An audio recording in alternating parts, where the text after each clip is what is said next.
I've been making a lot of hour-long tutorials at the moment, so I wanted to do something that we can get done in a couple of minutes. One of the guys on the Discord that's been following the low poly car tutorial wanted to give their car a kind of chameleon colour flip paint, which you used to see on TVRs and things in the 90s.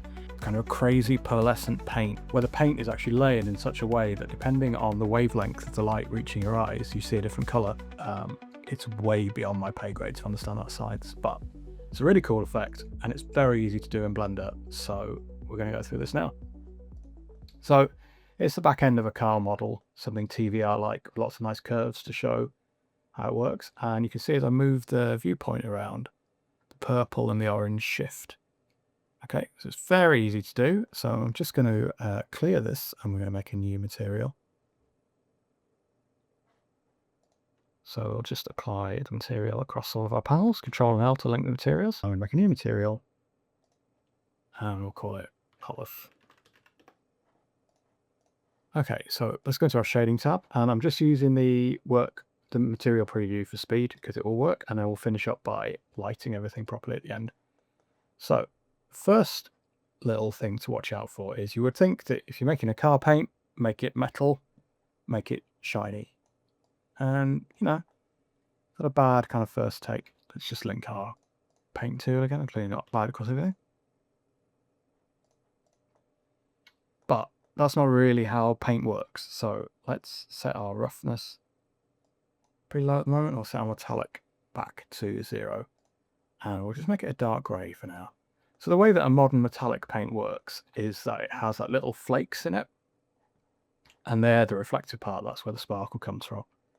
And also what we can do is we can dial up this clear coat. So if we just turn this up to full, we've got like a glossy finish to show you before and after. So that's much more how a modern car paint works. It's layered, there's a base colour, then there's the top colour, then there's the sparkle, and then there's the clear coat. So we're going to recreate that. So to make our sparkle flakes, what we do is we're going to put a mix shader in here. And we'll connect to the bottom part. And then pulling out of the top one, we're going to make a glossy BSDF. I'm going to set our roughness pretty low, like 2, something like that. And then we'll connect that up to our surface. So now we can kind of move the shader between the two, but we're going to use a noise texture to do that instead. In fact, we're going to use a Voronoi texture. So Shift and A, Voronoi texture. And we're going to set the scale to, let's try 2000 for now.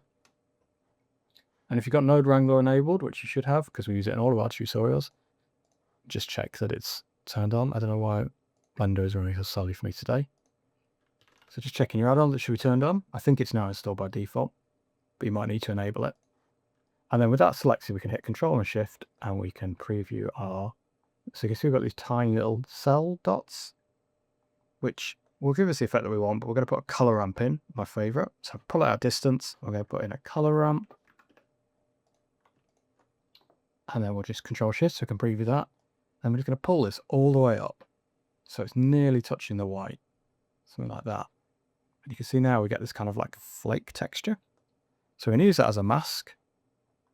So let's zoom out our body again. And we're going to connect this up to the factor and then connect that to the surface.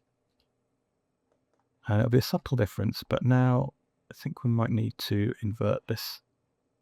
Let's just swap around the order of these. That's what we use this way. And there we go. We've got our kind of reflective sparkle, and YouTube's compression might make that virtually impossible to see. But now when we zoom out, it just got a subtle sparkle. But that's not what you're here for. That's just setting the foundations. How do we do this chameleon color flip paint? So we're going to use something called a layer weight node, which works in a similar way. So it looks at the angle that the camera is looking at and sends a value based on that. So if I just enable it now, you can kind of see we've got these edges are white and then some parts are darker. As you move the camera, what's picked out changes. And we actually want to use the facing. So if I just click again, you can see the effects much more pronounced. So all we need to do is use a color ramp to drive that. So we'll create a color ramp, connect that to our base color, And at the moment, all we've got is the raw value coming out of our layer weight. But if we add in 2 stops, I've found 4 colors seems to work the best. So let's start with yellow. And then let's go towards an orange, like a sort of burnt orange. We just need to make sure we're actually previewing our output here. So there we go. So that's better. We can see that we're now. So already that's starting to look pretty cool. And let's keep going. Let's add in like a violet. And then let's finish with a dark. Maybe something more purpley, something like that. And then we can play around with these values. And move them to where we want. We can also adjust the blend value so you can affect how much the Chameleon paint's coming through. I find sometimes like a teal can be a nice color, but it's just a case of picking a color palette that gives you the effect that you want. That's pretty cool. And there you go. Easy, simple TVR style Chameleon paint. Side note, if you don't know anything about TVR, it's a really fascinating car brand and well worth a look. There's some absolutely mad stuff going on in there. Okay, I will see you in the next video.